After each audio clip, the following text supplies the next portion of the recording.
और ਜਿਹੜਾ ਸਾਡਾ ਹਾਲ ਹੈ ਇਸ ਵਕਤ ਬਕੌਲ ਸਾਡੇ ਵਜ਼ੀਰ ਆਜ਼ਮ ਅਸੀਂ भिखारी, साडा मुल्क भी भिखारी और साडे कुल जहर खाने वास्ते पैसे नहीं, मतलब हमारे पास जहर खाने के लिए पैसे नहीं। कि एक तो हमारे आर्मी चीफ इस वक्त चाइना में हैं और उनकी वापसी से पहले ही काफी बयानात जो हैं वो दाग दिए गए हैं। उस बिलावल भुट्टो साहब जो भारत जा रहे हैं, उन्हें जाना चाहिए कि नहीं जाना चाहिए, क्योंकि उन्होंने जाने से पहले ही अपने गुब्बारे से हवा निकाल दी है। और बिलावल भुट्टो साहब तो जरा आगे चले गए ना, वो तो नवाज शरीफ साहब को मोदी का यार कहते थे और नवाज शरीफ हारेंगे तो मोदी हारेगा, नवाज शरीफ जीतेगा तो मोदी जीतेगा। ये भी कहा जा रहा है कि केपीके में जो है जैश ए मोहम्मद के लोग दोबारा एक्टिव देखे गए हैं और कई ग्रुप हैं, और कहा यही जा रहा है कि अमेरिका ऐसा करवाना चाहता है क्योंकि अमेरिका खुश नहीं है कि इंडिया जिस तरह से प्रोग्रेस कर रहा है और कि 600 अरब से ज्यादा भारत 600 अरब डॉलर से ज्यादा भारत के ज़र मुबादला के ज़खायर हैं और 18 मुल्कों से वो अपनी करेंसी मतलब भारतीय रुपए में तिजारत करने जा रहा है। इस वक्त अमेरिका इतना कमजोर हो चुका है कि अपने बैकयार्ड को संभालने की सलाहियत नहीं रखता।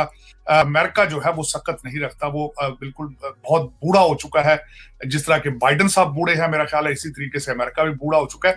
अब वो यही बात हुई जिसका खदशा था कि ये जो एससीओ डिफेंस मिनिस्टर्स की मीटिंग हुई है, दुनिया में जब भी कोई मल्टीलैटरल फोरम आता है तो इंडिया सिंपली पाकिस्तान के ऊपर इल्ज़ाम लगा देता है और वो कह देते हैं जनाब शेल्टर जो कर रहे हैं टेररिस्ट उनको पकड़ें। अब किसको टेररिस्ट नाम नहीं लेंगे वो, लेकिन वो जारी बात है इशारा पाकिस्तान की तरफ है और जो मीडिया है फिर वो जारी बात है पाकिस्तान का सीधा सीधा नाम लेता है। और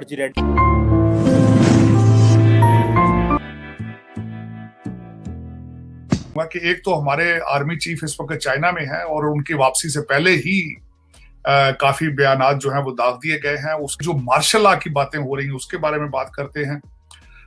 और बिलावल भुट्टो साहब जो भारत जा रहे हैं, उन्हें जाना चाहिए कि नहीं जाना चाहिए, क्योंकि उन्होंने जाने से पहले ही अपने गुब्बारे से हवा निकाल दी है। ये भी कहा जा रहा है कि केपीके में जो है जैश ए मोहम्मद के लोग दोबारा एक्टिव देखे गए हैं और कई ग्रुप वहां पर इनके जो है दोबारा से अपनी कार्रवाइयां करने की तरफ लगता है जा रहे हैं, और कहा यही जा रहा है कि अमेरिका ऐसा करवाना चाहता है क्योंकि अमेरिका खुश नहीं है कि इंडिया जिस तरह से प्रोग्रेस कर रहा है और उन्होंने जैसे रशिया से ऑयल लिया है या वो अपनी रुपीस को, इंडियन रुपीस को जो है 20 कंट्रीज तक ले गए हैं, ये चीज भी अमेरिका को सूट नहीं करती। तो ये एस्टैब्लिशमेंट टू एस्टैब्लिशमेंट यानी American establishment to Pakistan establishment इस तरह की बात हुई है और अब इन लोगों को एक्टिव करके कश्मीर में भी कोई कार्रवाई हो सकती है और आसाम और साथ ही खालिस्तान के लोगों को भी जो है सामने लाया जा सकता है। तो आपको लगता है कि इस तरह की टेंशन फिर एक बार पाकिस्तान अपने सर लेगा? देखिए, पाकिस्तान के हवाले से तो कुछ नहीं कहा जा सकता। अमेरिका के हवाले से कहूंगा कि अमेरिका इतनी सकत नहीं रखता जाती। तो इस वक्त अमेरिका इतना कमजोर हो चुका है कि अपने बैकयार्ड को संभालने की सलाहियत नहीं रखता। कल की सबसे बड़ी खबर ये थी कि अर्जेंटाइन जो है वो भी युआन के जो बैंड वैगन है उस पर चढ़ चुका है, वो जा चुका है, उन्होंने अबैंडन कर दिया अमेरिका को। मैक्सिको क्रिटिसाइज कर रहा है, ब्राजील चाइना के साथ जा चुका है। और अगर देखा जाए तो अमेरिका जो है वो सकत नहीं रखता, वो बिल्कुल बहुत बूढ़ा हो चुका है। जिस तरह के बाइडन साहब बूढ़े हैं, मेरा ख्याल है इसी तरीके से अमेरिका भी बूढ़ा हो चुका है। अब आज की दुनिया मफादात की दुनिया है और जज्बात की नहीं है।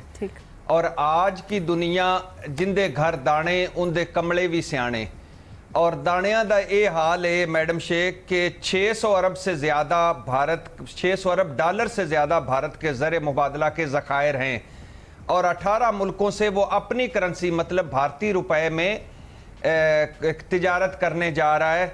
और ਜਿਹੜਾ ਸਾਡਾ ਹਾਲ है इस वक्त बकौल साडे वज़ीर आज़म असी भिखारी, साडा मुल्क भी भिखारी और साडे कुल जहर खाने वास्ते पैसे नहीं, मतलब हमारे पास जहर खाने के लिए पैसे नहीं।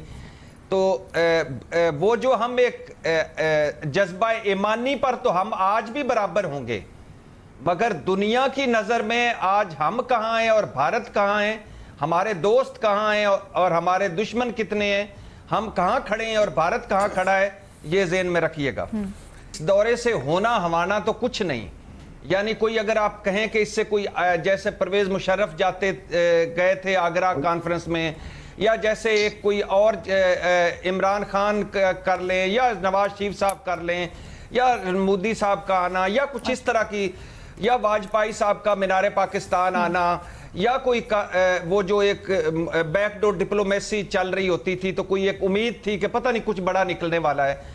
तो ये बिलावल साहब का एक दौरा होगा, बहुत सारे दौरों की तरह, जो उनको बहुत उन्होंने दौरे किए, तो एक दौरा होगा। लेकिन इसमें कोई शक नहीं कि तहरीक इंसाफ ठीक तनकीद नहीं कर रही। तहरीक इंसाफ बिला जवाज तनकीद कर रही है।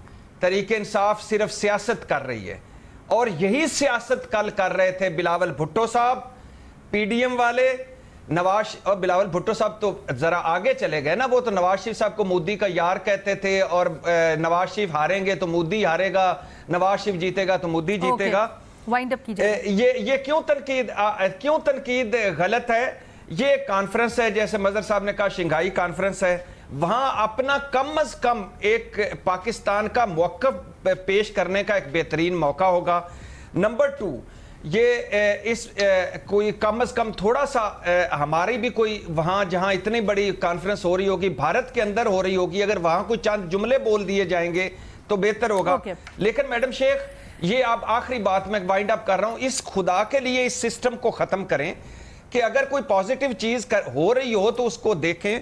ये बिलावल भुट्टो साहब और पीडीएम वाले कल क्या कह रहे थे? इमरान खान कश्मीरियों की पीठ में तुमने छुरा घोंपा, ठीक यही लफ्ज। और इमरान खान तुम कश्मीर फरोश हो, कश्मीरियों के गद्दार हो। इमरान खान तुम खारजा तनाई के जिम्मेदार हो। इमरान खान तुमने हमें तनहा कर दी। आज बताएं, 1 साल में पीडीएम के कोई बंदा आया है बाहर से? यहाँ वो यूएई के सदर थे, वो भी नहीं आ सके, हमने हालांकि छुट्टी करा दी थी इस्लामाबाद में। और कश्मीरियों के लिए क्या किया? मरियम औरंगजेब साहब से खास तौर पर पूछना है। वो कहती थी खामोशी, इत्तेजाज, रैलियां, पैम्फलेट लगाने से क्या होगा? आपने तो ये भी नहीं किया। तो ये सियासत बंद करें, कुछ मामलात ऐसे रखें जहां पे इकट्ठे हों, और बिलावल जब जाएं मुल्क से बाहर तो पता चले पीछे, और स्पेशली भारत जाएं तो पता चले पीछे पूरा मुल्क खड़ा है। अच्छा। फिर जब फवाद चौधरी साहब जाएं तो पता चले पीछे पूरा मुल्क खड़ा हुआ है। कम से कम इतना तो कर लें। तो यही बात हुई जिसका खदशा था कि ये जो एससीओ डिफेंस मिनिस्टर्स की मीटिंग हुई है, उसमें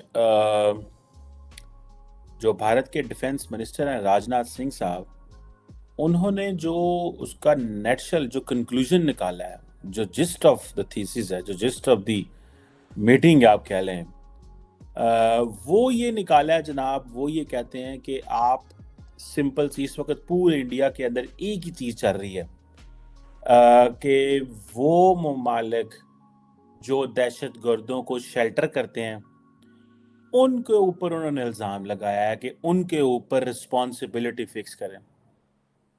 और वो कहते हैं कि जो रेडिकलाइजेशन है यूथ की, वो कंसर्न है, सिक्योरिटी चैलेंज है।